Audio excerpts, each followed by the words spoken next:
चलो बच्चों, हम लोग कल पढ़े थे सेल का कुछ चीज़ें, कुछ बातें हम लोग सेल का कल पढ़े थे और उन बातों को थोड़ा सा पहले हम रिवीजन कर लेते हैं, थोड़ी सी याद कर लेते हैं कल की क्लास को। कल की क्लास में हम लोग यह पढ़े थे कि सेल कैसे हमारी प्रोग्रेस करता है, सेल किस तरह से ग्रो करता है और सबसे ज़्यादा ग्रो किस में होता है और सेल कहाँ ग्रो नहीं करता है, सेल की विकास कहाँ नहीं होती, सेल की खंडित कहाँ नहीं होती है। इस चीज़ को हम लोग आज पढ़ेंगे, है ना। कल पढ़े थे, उस चीज़ को थोड़ी सी जान जाइए। तो सबसे पहली बात ये बताइए कि कौन ऐसी अंग है जहाँ सेल नहीं पाई जाती है? वो है न्यूरॉन। क्या है? न्यूरॉन में सेल नहीं पाई जाती। ये चीज़ हम लोग कल पढ़े थे, याद नहीं है? भूल जाते हैं आप लोग बहुत जल्द, इसका मतलब है रिवीजन नहीं करते आप लोग। तो सबसे पहली बात है कि सेल, न्यूरॉन में सेल नहीं पाई जाती है, जिनके वजह से उनका विभाजन नहीं होता है, यानी हम लोग कहिए कि सेल का विखंडन नहीं होता है। किसमें नहीं होता है? न्यूरॉन में। तो चलिए हम लोग न्यूरॉन के बारे में हम लोग थोड़ा बहुत पढ़े थे। हम लोग न्यूरॉन कहाँ पाई जाती है? न्यूरॉन ब्रेन में पाई जाती है। कहाँ पाई जाती है? ब्रेन में। ब्रेन में जो न्यूरॉन पाई जाती है, जिसमें न्यूरॉन में खास करके ब्रेन में न्यूरॉन 90% पाई जाती है। वहाँ एक चीज हम बताए थे कल का क्लास में, यह बताए थे कि कल का क्लास में एक न्यूरॉन के 90% पाई जाती है ब्रेन में, और उनके अलावा 10% अदर सेल बताए थे। उन अदर सेलों का नाम जो है वो गिलियल्स है। क्या है? गिलियल। क्या है? Glial cell. वो अदर जो 10% जो पाई जाती है वो गिलियल सेल होता है। इसके बारे में हम चर्चा करेंगे, कल हम पढ़े थे, याद है? कल का क्लास याद है ना? आज फिर हम लोग उससे आगे चलते हैं। कोशिका को अच्छे तरीके से हम लोग पढ़ लिए थे। आज हम लोग पढ़ेंगे कोशिका की झिल्ली। क्या कहेंगे? कोशिका झिल्ली। कोशिका के बाद कोशिका आता है क्या? कोशिका झिल्ली। आखिर ये कोशिका झिल्ली क्या है? तो बच्चों को सबसे पहले पता होना चाहिए कोशिका झिल्ली क्या है। कोशिका झिल्ली एक बहुत बड़ी आकार है। क्या है? बहुत बड़ी आकार है। कोशिका झिल्ली में सारी चीज पाई जाती है। कोशिका अकेले नहीं है, कोशिका में बहुत सारी चीज होता है। जैसे उदाहरण देखिए, कोशिका झिल्ली जो होता है पादप और जंतु दोनों में पाई जाती है। किसमें पाई जाती है? पादप कोशिका और जंतु कोशिका दोनों में पाया जाता है कोशिका झिल्ली। क्या पाई जाती है? कोशिका झिल्ली। और कोशिका झिल्ली बनता किसका है? प्रोटीन का बना होता है। कोशिका झिल्ली किसका बना होता है? प्रोटीन का बना होता है। कोशिका के सभी अंग भी झिल्ली रहते, सभी अंग इसी झिल्ली में रहते हैं। कोशिका के सभी अंग जो होता है इसी झिल्ली में होता है। जैसे कोशिका का अंग हो गया, जैसे मान लीजिए माइटोकॉन्ड्रिया हो गया, गोल्जी उपकरण हो गया, या क्या कहते हैं राजधानी हो गया, है ना। एक राजधानी का एक आकार ऐसा होता है, ये राजधानी हो गया। इस प्रकार से चलिए हम अच्छे तरीके से आपको बना देते हैं ताकि आप लोगों को अच्छी तरीके से ध्यान में रहे। इसका एक बहुत बड़ा फिगर बनाएंगे हम लोग, है ना। बहुत बड़ा फिगर बनाएंगे, जैसे केंद्रक वगैरह सारा चीज कोशिका झिल्ली में आ जाता है। इसको हमें मालूम होना चाहिए कि कोशिका है, कोशिका में सारा चीज।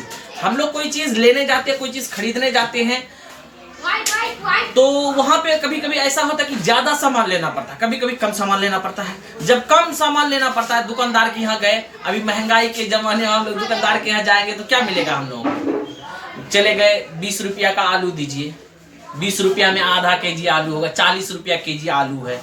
प्याज कह के 10 रुपया का प्याज दे दीजिए, 2 रुपया का लहसुन दे दीजिए, 5 रुपया का मिर्च दे दीजिए। तो इन सारी चीजों को जब लेने जाएंगे तो हम लोग दुकानदार क्या देगा? एक पन्नी में सारा चीज थोड़ा थोड़ा करके होगा, सब चीज उसी में डाल करके दे देगा। लेकिन कभी ऐसा होता है कि हमें ढेर सारा सामान लेना होता है। 2 केजी आलू ले लिए और आधा केजी प्याज ले लिए, आधा केजी गाजर ले लिए। तो ये गाजर वगैरह जब ले लेंगे किसी चीज में, उसको हम जब लेने के बाद इस्तेमाल जब लेकर के आएंगे तो हमको दुकानदार क्या करे? एक थैली में तो आएगा नहीं, क्या करेगा दुकानदार? अपने आप डबल थैली दे देगा। क्या दे देगा? डबल थैली, यानी 2 थैली मिला करके हमको दे देगा। यानी 2 कोशिका, एक कोशिका के ऊपर में एक और सी एक लगा देगा। उसको हम लोग बोलेंगे क्या? कोशिका भित्ति। क्या बोलते हैं? कोशिका भित्ति। यानी कोशिका के ऊपर में ही ये अलग प्रकार से ये लगा दिया जाएगा। ये हम लोगों को कोशिका भित्ति करते हैं। क्या करते हैं? यानी एक थैली के ऊपर में एक और थैली लगा देना जो उनको प्रोटेक्ट करे। क्या करे? प्रोटेक्ट करे, यानी मतलब सहारा प्रदान करे। तो उसके लिए हम लोग लगा देंगे एक और कोशिका झिल्ली, है ना, उसको क्या बोलते हैं, ऊपर से जब लगा देंगे उसको क्या बोलते हैं, कोशिका भित्ति बोलेंगे, यानी सेल वॉल। जो सेल वॉल जो होता है, ये सेल वॉल क्या होता है, देखिए हम लोगों के शरीर में थोड़ा थोड़ा चीज पाया जाता है। अब मान लीजिए हम लोगों के शरीर में क्या है, मान लीजिए कि माइटोकॉन्ड्रिया छोटा सा होता है, गोल्गी उपकरण छोटा सा होगा, लाइसोसोम छोटा सा होगा, क्या कहते हैं, इसी में हम लोग किसी भी चीज को ले लेंगे, राजधानी, वो भी छोटा सा होता है। देखिए इन सारी चीज छोटा होने की वजह से हम लोगों का सेल वॉल जो होता है वो एकदम सिंगल में काम चल जाता है। लेकिन पेड़ पौधों में बहुत ज्यादा बड़ा बड़ा होता है, इसलिए पेड़ पौधों को, क्योंकि वो खुले में रहता है, तो उनको खुले में रहने के लिए क्या होता है, उनको प्रोटेक्ट ज्यादा जरूरत होती है, दबाव ज्यादा पड़ता है। हम लोगों को आंधी तूफान आता है तो हम लोग घर में घुस जाते हैं, हम लोगों को प्रोटेक्ट कौन करता है, हम लोग शरीर की प्रोटेक्ट कौन करता है। ये मान लीजिए हमारे शरीर त्वचा वो क्या है, सेल का बना हुआ है, क्या है, बोलो बच्चों, सेल का बना हुआ है। सेल, हमारी इन सेल का प्रोटेक्ट कौन कर रहा है, ये वस्त्र है, ये वस्त्र है, ये कपड़ा है, ये हमारी सेल का क्या कर रहा है, प्रोटेक्ट कर रहा है। लेकिन पेड़ पौधे जब खुले में रहते हैं तो उनका प्रोटेक्ट कौन करेगा, उनका प्रोटेक्ट करने के लिए, उनकी सुरक्षा करने के लिए, रक्षा करने के लिए कौन है, सेल वॉल खड़ी है वहां। उनके ऊपर में हम लोग देखे होंगे, पेड़ पौधों के ऊपर में एक अलग छाल, ये छिलका, छिलका के ऊपर में एक कॉर्क टाइप का होता है, बड़ी बड़ी गोटी टाइप का हम लोग देखे होंगे आम वगैरह का पौधा में, हर वो चीज के पेड़ में देखे होंगे, पेड़ वगैरह में देखे होंगे, ऊपर से छिलका के ऊपर में एक कॉर्क लगा हुआ होता है, उसी को हम लोग सेल वॉल यानी कोशिका भित्ति बोलते हैं। यहाँ एक चीज हमारी और है कि पादप और जंतु, एक चीज उसमें और जान जाएगी, पादप और जंतु कहते किसको है। जंतु में तो हम लोग समझ रहे हैं कि जीव जंतु, जीव जंतु कौन, घोड़ा, बैल, भैंस, बकरी, मनुष्य, ये जितना जी जो चीज ये दौड़ लगाता है, जो चीज दौड़ता है, जो चीज चलता है, गति करता है, वो क्या है, जंतु है, क्या है, जंतु। और जो एक ही जगह खड़ा रह करके इधर हिलेगा, इधर हिलता है, इधर हिलेगा, इधर हिलेगा, ऐसे ऐसे जो हिलता है, जो अपने जगह पे ही रह करके वो हिलता है, वो क्या है, पादप है। एकदम पादप और जंतु में एक ही चीज समझ जाना है, जो खड़ा रह करके ही अपना वो इधर सिर्फ अपने ही जगह से वो गति करता, अपनी जगह में ही रहता, वो गति नहीं करता है, वो क्या है, पादप है।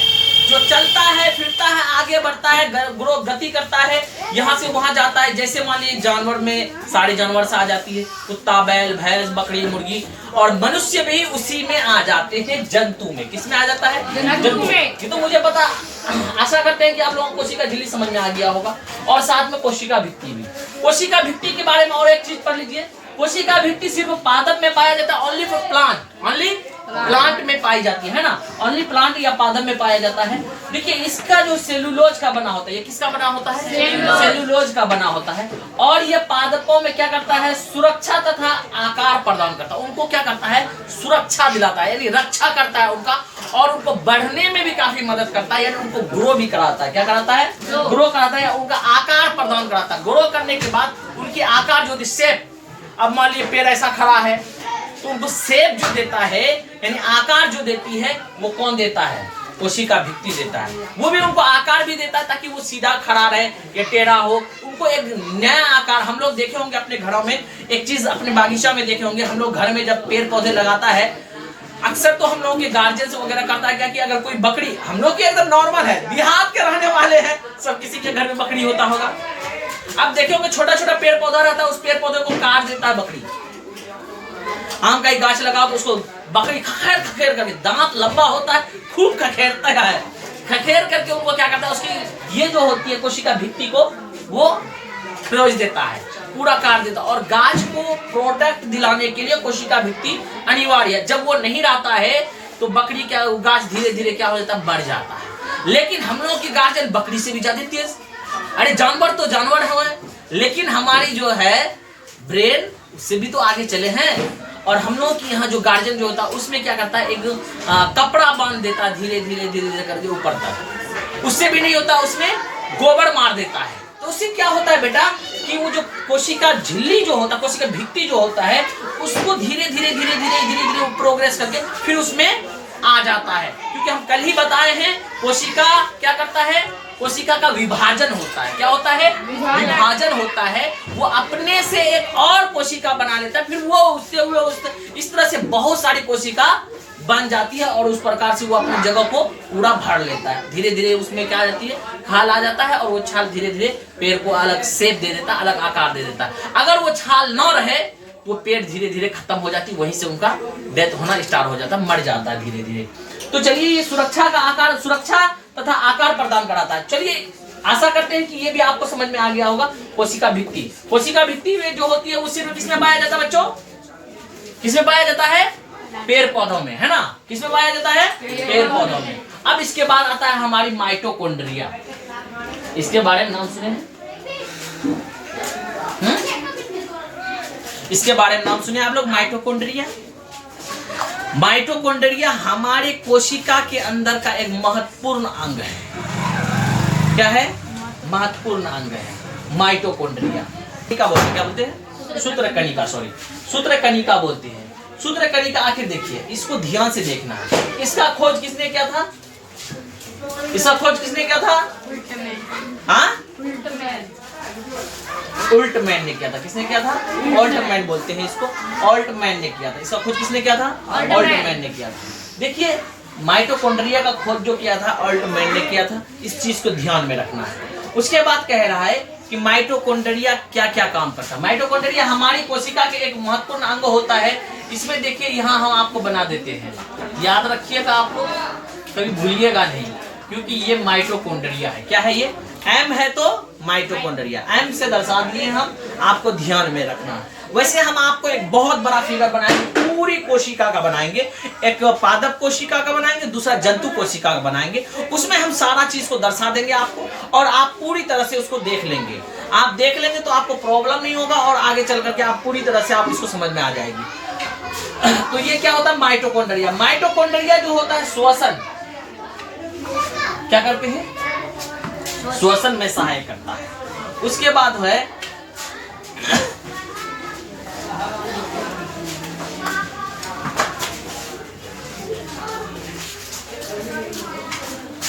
असल खाए हैं थोड़ा अलग सी चीज, ये दांत में फंस गया है मेरा, तो काफी खतरनाक सी महसूस हो रही है, तो काफी खतरनाक सी महसूस हो रही है, इसलिए हमने आपको बताया, थोड़ी सी आ गई है।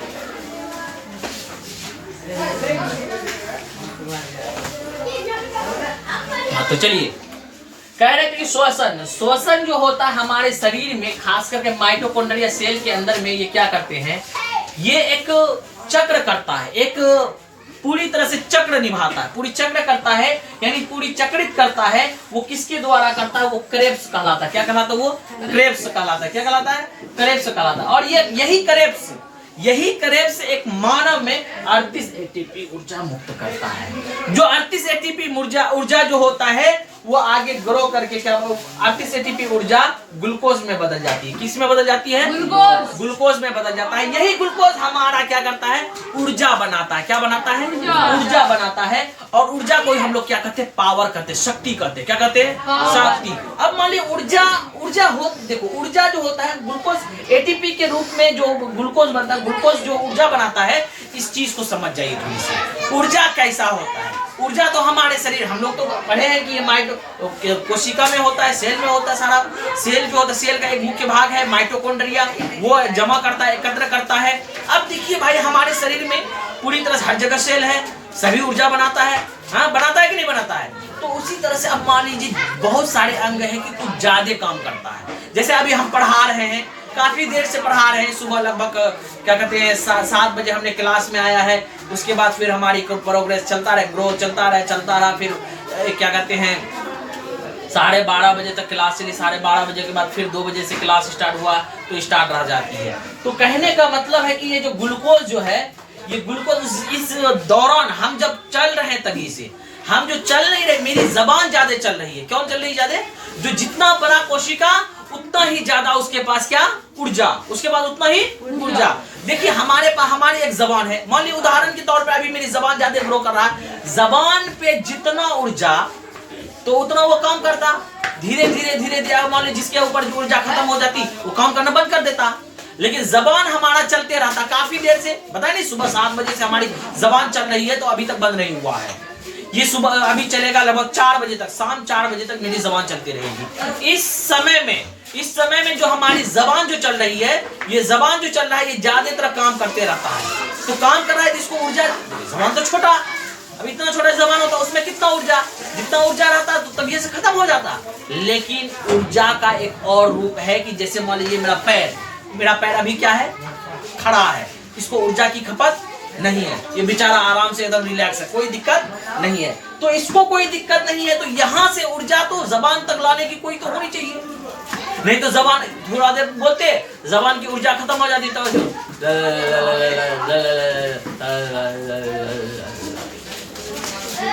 खत्म।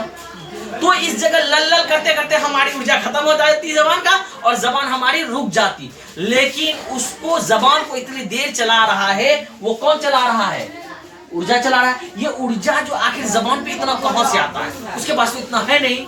वो ऊर्जा जो है ढोने का काम एक आदमी करता है, जिसका नाम है गोल्जी उपकरण। कौन? गोल्जी उपकरण। गोल्जी बॉडी, यानी उसी को कहता है गोल्जी उपकरण। गोल्जी उपकरण, इसी को कैमिलो गोल्जी भी बोलते। इसका खोज किसने किया था? कैमिलो गोल्जी ने किया था। इस बात को ध्यान से रखिएगा। कोशिका को मतलब ऊर्जा को ढोने का काम कौन करता है? गोल्जी उपकरण। कौन करता है? ये गोल्जी बॉडी करता है। याद रखिएगा, यहाँ अगर जबान को जितना ऊर्जा की आवश्यकता होती है, ये गोल्जी बॉडी जो है तुरंत वहां से, और मान पैर में ज्यादा अगर है ऊर्जा, ये ऊर्जा को खींच करके लेके आया, जबान को दे दिया और जबान चल रहा है। कभी कभी होता है कि बॉक्सर लोग, उन लोगों के हाथ ज्यादा चलता है बॉक्सिंग में। देखे हैं आप लोग बॉक्सिंग? देखे हैं? तो बॉक्सिंग जब चलता है उसमें क्या होता है कि उनकी हाथ ज्यादा चलती है, तो उनका उस स्थान पे, जहां उस जगह में, जिस जगह में उस वक्त में उसकी ऊर्जा ज्यादा होती है, वहां की ऊर्जा गोल्जी उपकरण उठा करके लाके कहां दे देता है?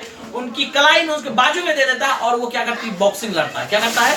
बॉक्सिंग लड़ता है। जैसे क्रिकेटर जो होता है वो क्रिकेट खेलता है।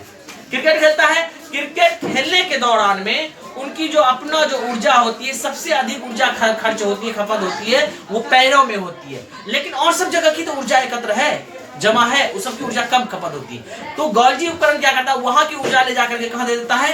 पैर में देता है, और पैर जल्दी थकता नहीं है। कभी कभी ऐसा होता है कि पूरी बॉडी की एनर्जी जो होती है लॉस हो जाता, खत्म होने के कगार पे आ जाती है, तो वो आदमी पूरी तरह से थक जाता।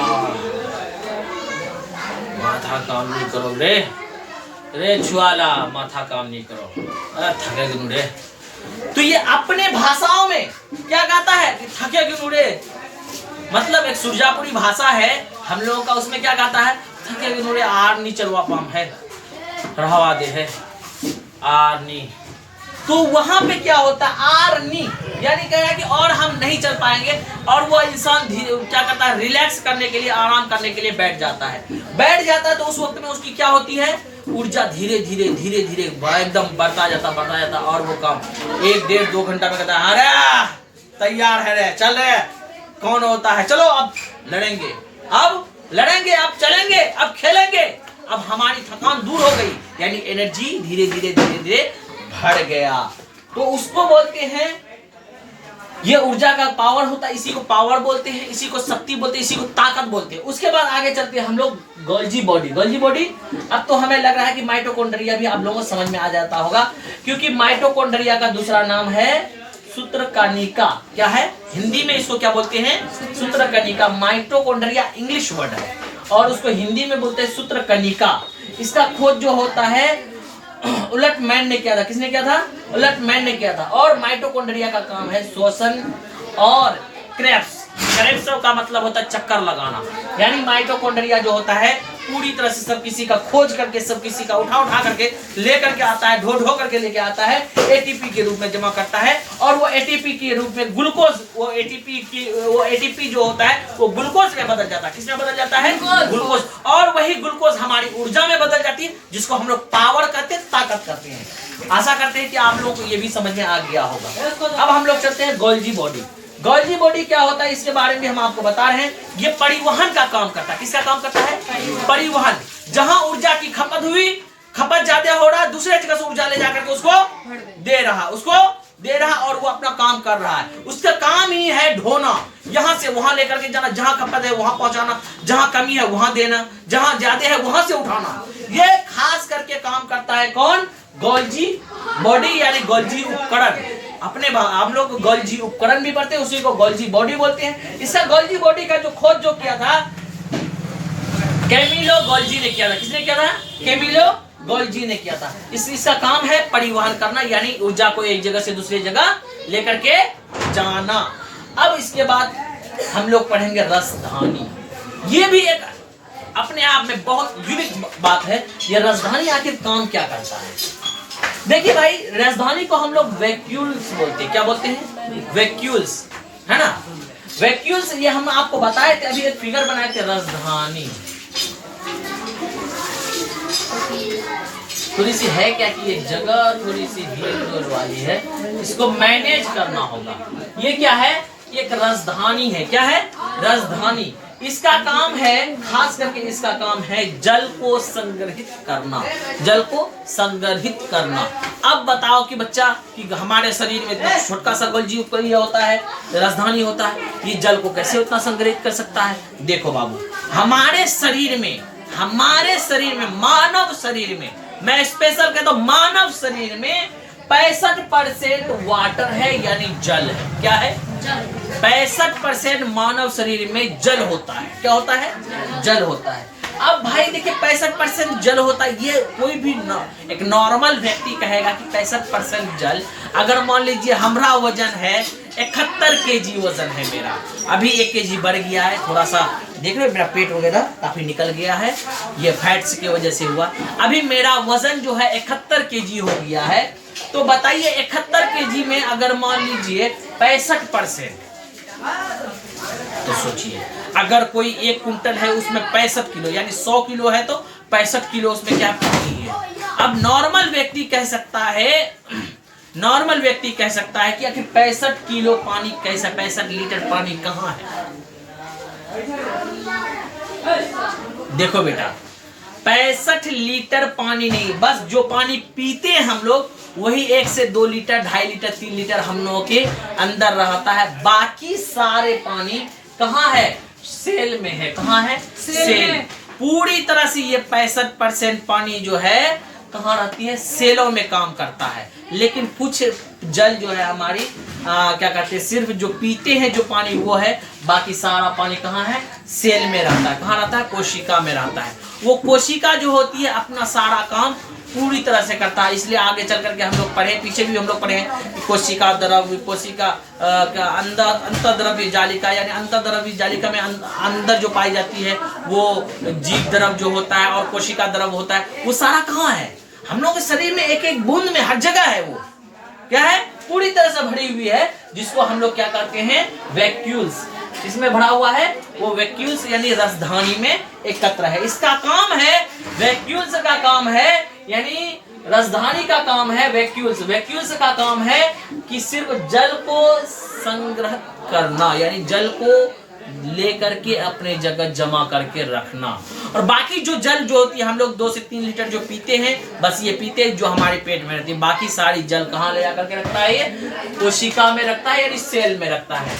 आशा करते हैं कि आप लोगों को राजधानी भी समझ में आ गया होगा, जिसको वैक्यूल्स कहते हैं। कोई दिक्कत इनमें से समझ में आ रहा है?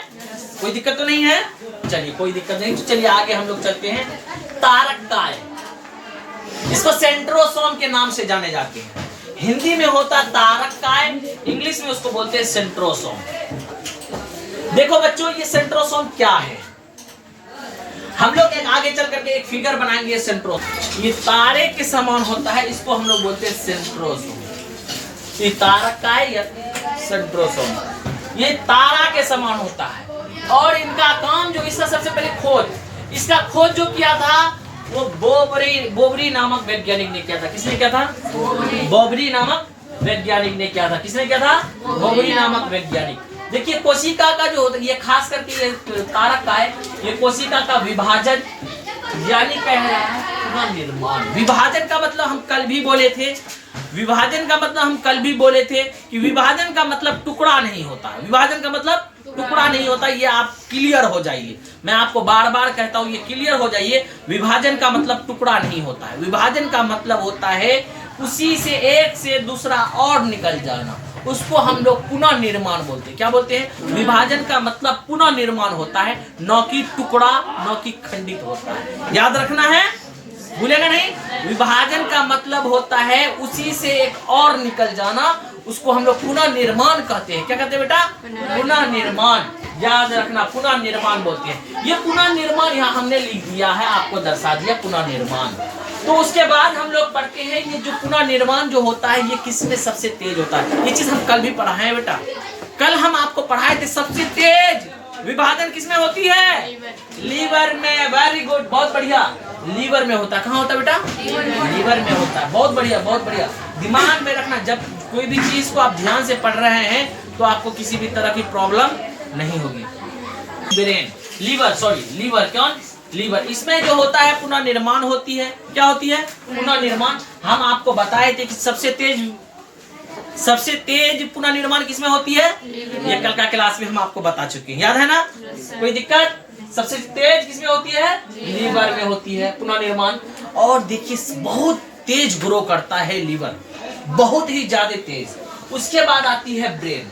इसमें क्या है कि तारक काई में ब्रेन भी आ जाता है। अब बताइए, हम लोग पढ़े हैं ब्रेन में एक जगह है, ब्रेन में एक चीज है जिसका नाम न्यूरॉन है। न्यूरॉन का कभी खंडित नहीं होता है, विभाजन नहीं होता है, एक जरा सा भी विभाजन नहीं होता है। लेकिन ब्रेन में 90% क्या होती है? न्यूरॉन पाई जाती है और 10% अदर सेल्स पाई जाती है जिसका नाम है गिलियल सेल। क्या नाम है? Glial cell. और गिलियल सेल में एक विशेष प्रकार की चीजें पाई जाती है। गिलियल सेल जो होता है उसमें थोड़ी सी क्या है कि यही ब्रेन में कभी कभी डिस्टर्ब कर देता है। आप लोगों ने एक चीज हम कल भी बताए थे कि ब्रेन में एक विशेष प्रकार का क्या कहते हैं रोग भी हो जाती कभी कभी। ये बहुत रियर मामले पे होता है। ये ब्रेन में यानी न्यूरॉन रहती तो वैसा नहीं होता, उसमें थोड़ी सी अदर सेल्स पाई जाती जिसके नाम है गिलियल्स। गिलियल्स सेल की वजह से कुछ ऐसे बीमारी भी उत्पन्न हो जाती है जिसमें हम लोग कहते हैं कि ब्रेन में tumour, brain cancer, brain haemorrhage, brain cancer. तो ये सारी प्रॉब्लम्स जो आती है वो किसके वजह से होता है?